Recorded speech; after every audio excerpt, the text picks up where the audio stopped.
جس شخص پر صدقہ فطر واجب ہے اس پر بقرہ عید کے دنوں میں قربانی کرنا بھی واجب ہے۔ ایک شخص ہے جس پہ زکوٰۃ فرض نہیں، لیکن صدقہ فطر اس پہ واجب ہے، زکوٰۃ فرض نہیں، اس لیے کہ زکوٰۃ کے لیے پورے سال کا گزرنا ضروری ہے، اور صدقہ فطر کے لیے پورے سال کا گزرنا ضروری نہیں۔ تو اگر اس کے بعد اتنی رقم ہے کہ وہ صاحب نصاب ہے اور عید کے دنوں کے اندر اس کے پاس ہے، تو اس شخص پہ صدقہ فطر واجب ہے، حالانکہ سال اس رقم پہ نہیں گزرا۔ تو اسی طرح جس شخص پہ صدقہ فطر واجب ہے اس پر عید الاضحیٰ کے دنوں میں قربانی بھی واجب۔ ضروری نہیں کہ وہ ایسا مالدار ہے کہ اس نے زکوٰۃ بھی ادا کرنی ہے، ضروری نہیں ہے، لیکن صدقہ فطر اگر اس پہ واجب ہے تو اس پر قربانی کے دنوں کے اندر قربانی بھی واجب ہے۔ اور یہ وجوب گھر کے ایک فرد پر نہیں ہے۔ اگر بیٹا اس حیثیت کا ہے، بالغ ہے، بیٹی کے پاس 1 تولہ آدھا تولہ سونا ہے، واجب ہے، میاں بھی ہے، بیوی بھی ہے، ابا بھی ہے، اماں بھی ہے، تو ان سب کی اگر حیثیت ایسی ہے کہ ان پہ صدقہ فطر واجب ہے تو سب پر علیحدہ علیحدہ قربانی بھی واجب ہے۔ سارے گھر کے لیے ایک قربانی کر دینا یہ کافی نہیں۔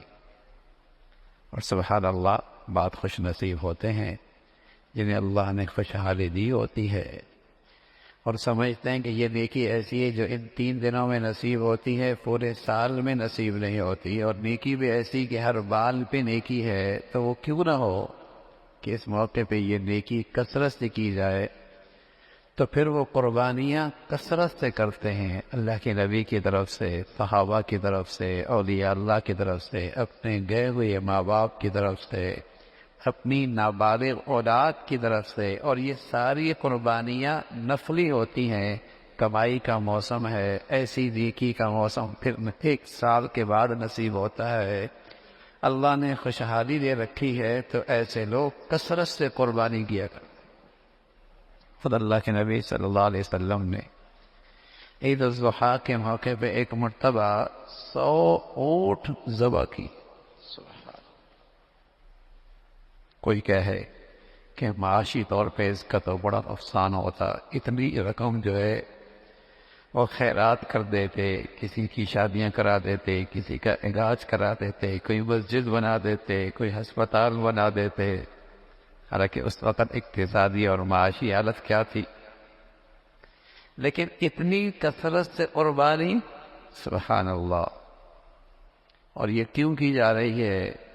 اللہ کو راضی کرنے کے لیے۔ اور سچی بات ہے کہ مسلمان کی تو ایمان ہے، وہ مولا راضی ہو گیا تو ساری معاشی اور اقتصادی مسائل بھی حل ہو سکتے ہیں، اور اگر وہی ناراض ہو گیا تو اقتصادی اور معاشی کے جتنے نقشے ہیں وہ بنے بنائے بھی اجڑ جائیں، ساری پلاننگ فیل ہو جائے۔ اور اصل مقصود اللہ کے ہاں یہ ہے کہ اس کے دل میں اللہ کے حکم کی عظمت کتنا ہے، اس نیکی کی عظمت کتنی ہے، جس قدر اس کے عظمت پر اہمیت سے کرے گا اللہ کے ہاں اس پر قبولیت ہوئی۔ تو یہ قربانیاں مسلمان اس موقع پہ کثرت سے کرتے ہیں۔ تو جس شخص پر صدقہ فطر واجب ہے اس پر بقرہ عید کے دنوں میں قربانی کرنا بھی واجب ہے۔ اگر اتنا مال نہ ہو جس پر صدقہ فطر واجب ہوتا ہو تو اس پر قربانی واجب نہیں، لیکن پھر بھی اگر کر دے تو بڑی ثواب کی بات۔ میں نے عرض کیا، نابالغ اولاد کی طرف سے، بچی کی طرف سے، بچی کی طرف سے، ماں باپ دنیا سے چلے گئے ان کی طرف سے قربانی واجب نہیں ہے، سعادت مند اولاد کے پاس خوشحالی ہے ان کی طرف سے بھی کرتا ہے، ایصال ثواب انہیں ملتا ہے۔ خود اللہ کے نبی صلی اللہ علیہ وسلم نے اپنی امت کی طرف سے قربانی کی ہے، اور امت، سبحان اللہ، امت کا یہ فرد اپنے نبی سے محبت کا اظہار کرتا ہے، آپ علیہ الصلوۃ والسلام کی طرف سے قربانی کرتا ہے۔ کچھ قربانی تو گھر میں کر لیتا ہے، اور سبحان اللہ کچھ قربانیاں دور دراز علاقوں میں کرتا ہے، اور غریب اور ضرورت مند لوگوں تک اس کی گوشت بھی پہنچ جاتا ہے۔ الحمدللہ ہم تو یہاں کئی سالوں سے الحمدللہ یہاں قربانیاں کر رہے، اور شام کے مظلوم مسلمانوں کے لیے بھی، برما کے مسلمانوں کے لیے بھی الحمدللہ پچھلے 3-4 سالوں سے یہ سلسلہ جاری ہے۔ الحمدللہ اس سال بھی ہو رہا، برما کے مسلمانوں کے وہاں جہاں برمی بھائیوں کے لیے بنگلہ دیش کے بارڈر پہ 1000 گھر ہم نے بنائے، 1000 گھر۔ وہاں گھر جو بنتے ہیں وہ لکڑیوں کے بنتے ہیں، تو 1000 گھر بنے۔ تو الحمدللہ پچھلے چند سالوں سے وہاں ان کے لیے قربانی بھی ہو رہی ہے ترکی اداروں کے واسطوں سے، اور شام میں تو الحمدللہ ترکی اداروں کے واسطے سے یہ سلسلہ چل ہی رہا ہے، جہاں بیوہ بھی ہیں اور یتیم بھی ہیں، اور سبحان اللہ اس سے اسلامی اخوت کا جو ایک رشتہ ہے، اس رشتے میں ایک خوشبو اور بہار بھی آتی ہے کہ کہاں کا مسلمان اور کہاں کے مسلمانوں کو یاد رکھ رہا۔ رشتہ کیا ہے؟ ایمان اسلام کا۔ تعلق کیا ہے؟ ایمان اسلام کا ہے۔ ان کا آپس میں یہ کون سی ایسی چیز ہے کہ ایک بر اعظم کا دوسرے بر اعظم نے، ایک ملک کا دوسرے ملک میں، یہ جو خدمت ہو رہی ہے کس بنیاد پر؟ ایمان اسلام کی بنیاد پر۔ تو یہی تو مسلمانوں کی شان تھی، یہی تو اخوت اور پیار تھا۔ تو یوں اس انداز سے الحمدللہ مسلمان دور دراز علاقوں میں جہاں ضرورت مند بھی ہوتے ہیں، کچھ اپنے گھر میں، تاکہ وہ شعار بھی زندہ رہے اپنے گھروں کے اندر بھی، تاکہ وہ جو قربانی کی ایک شکل ہے وہ بھی زندہ رہے، وہ بھی ایک دعوت ہے، پیغام ہے، وہ بھی ایک دعوت ہے، ایک پیغام ہے۔ تو اپنے گھروں کے اندر بھی اس کا کچھ نہ کچھ انداز ہو۔ سبحان اللہ، یہ شکر ہے، یہ وطن عزیز ہے، ورنہ دنیا میں تو اب مسلمانوں کے ہاں بھی یہ شعار آہستہ آہستہ ختم ہوتا چلا جا رہا ہے، اور انہیں اس قربانی کی سعادت اپنی آنکھوں کے سامنے نصیب نہیں ہوتی۔ صفائی کے نام پر پتہ نہیں کن کن ناموں سے مسلمانوں کو ان دینی احکامات سے دور کیا جاتا ہے۔ ہم ابھی اشتہار دے رہے تھے تو ذرائع ابلاغ کی بہت ساری سائٹیں ہیں، انہوں نے اس اشتہاری کو ختم کر دیا۔ کیوں بھائی؟ اس لیے کہ ان کے نظر میں گوشت اور پھر ذبح ہونا اس سے انہیں خوف آتا، ان کی نظر میں یہ قربانی ہی صحیح نہیں ہے کفار کے ہاں کہ ایک جانور کو اس انداز سے ذبح کیا جائے، ہاں اس انداز میں ذبح کیا جائے۔ اور کتنی نئی قسم کی مخلوق ہے، اسے قربانی کا گوشت کھانے بھی نصیب نہیں ہوتا، عجیب سی آتی ہے خوشبو، یعنی قربانی کے دن کے اندر بھی وہ مرغی کھا رہا ہوتا ہے، وہ مرغی کھا رہا ہوتا ہے۔ ہمارے بزرگ تھے شیخ الحدیث رحمۃ اللہ علیہ، تو فرمایا کرتے تھے حضرت حسین احمد مدنی رحمۃ اللہ علیہ کے ہاں، اب کیا ان کے ہاں یہ قربانی کا گوشت سبحان اللہ ایک خاص دعوت کے موقع پہ رکھا جاتا تھا، اور یہ حضرات گوشت کو سکھا کے پورا سال استعمال کرتے تھے۔ بلکہ اگر آپ 30 سال پیچھے چلے جائیں تو بڑی بوڑھیاں گوشت کو سکھا لیا کرتی تھی، دھاگوں پہ بار رکھتی تھی، اور پھر اس کو پورا سال کم از کم چند مہینے اس کو استعمال کرتے تھے۔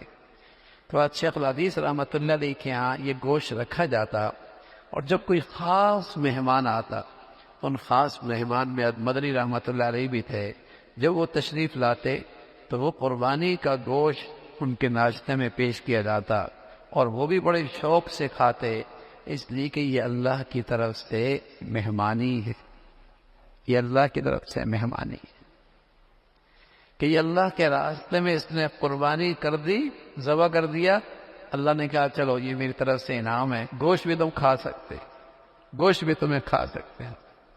تو یہ بڑی برکت والا گوشت ہوتا ہے، اس کے اندر بڑی شفا ہوتی ہے، اس میں بڑی صحت ہوتی ہے۔ تو یہ عجیب مسلمانوں کے پاس دولت ہے، سبحان اللہ، نیکی بھی ہے، اجر بھی ہے، اور ساتھ ساتھ اس گوشت کے اندر اللہ رب العزت کی طرف سے ایک خاص انعام بھی ہے گوشت کی شکل میں۔ تو یہ قربانی شاعر اسلام میں سے ہے، شاعر اسلام میں سے ہے۔ تو گھروں کے اندر بھی اس کا اہتمام ہو، اور جب کثرت سے کر رہے ہیں تو اس طریقے سے دائیں بائیں اور دور دراز علاقوں میں اور اس طریقے سے اپنے مسلمان بھائی جو تکلیف اور آزمائش میں ہوتے ہیں ان کی خاطر بھی ان تک قربانی پہنچانا. اس سال ترکی ادارے، اب اندازہ لگائیں، ترکیوں میں اتنی دینداری نہیں ہے، لیکن اللہ کی شان ان کے قربانی کا بڑا عجیب اہتمام. یعنی اس دفعہ ایک ترکی ادارہ جو ان کے ہاں ایک مذہبی ادارہ کہلاتا ہے دیانت، جو پورے ترکی کے جن کے پاس مساجد ہیں، پوری ترکی کا نظام ان کے پاس ہے، سرکاری ادارہ ہے، وہاں کا مذہبی امور وزیر اس کا سربراہ ہوتا ہے. اس دفعہ پاکستان میں ہمارے ساتھ یعنی ہمارے تعاون سے پاکستان میں مل کر 1000 گائیں کر رہا.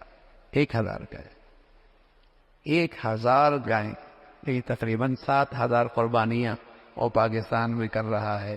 اور ساری قربانیاں تقریباً سندھ کے اندر اور ان کے دیہاتوں کے اندر ہم نے اس کا اہتمام کیا ہے. اسی طرح دوسرا ادارہ ہے ان کا ایک ہلال احمر جیسے ہمارا ہے TRC، تقریباً وہ بھی 600 گائیں ہمارے ساتھ مل کر. تو جب ہم وہاں قربانیاں کر رہے ہوتے ہیں سبحان اللہ، وہ کہتے ہیں جب یہ لوگ کر رہے ہیں تو ہم یہاں کے ضرورت مند مسلمانوں میں قربانی نہ کریں. ہمیں خوشی ہوتی ہے کہ اس سے ایک بھائی چارگی اور ایک اسلامی رشتہ اس کے اندر استحکام ہو رہا ہوتا ہے. یہاں کے مسلمان وہاں کے مسلمانوں کی مدد کر رہے، وہاں کے مسلمان یہاں کے مسلمانوں کی مدد اور نصرت کر رہے، مسلمانوں کی قربانیاں بھی ہو رہی، اور الحمدللہ اس رشتے میں اور اس بھائی چارگی کے اندر بھی اضافہ ہو رہا ہوتا ہے. تو قربانی اس شخص پر واجب ہے جس شخص پر صدقہ فطر واجب ہے. اس پر بقرہ عید کے دنوں میں قربانی کرنا بھی واجب ہے. اگر اتنا مال نہ ہو کہ جس پر صدقہ فطر واجب ہوتا ہو تو اس پر قربانی بھی واجب نہیں، لیکن پھر بھی اگر کر دے تو بڑے ثواب کی بات ہے. اللہ رب العزت عمل کے توفیق نصیب فرمائے.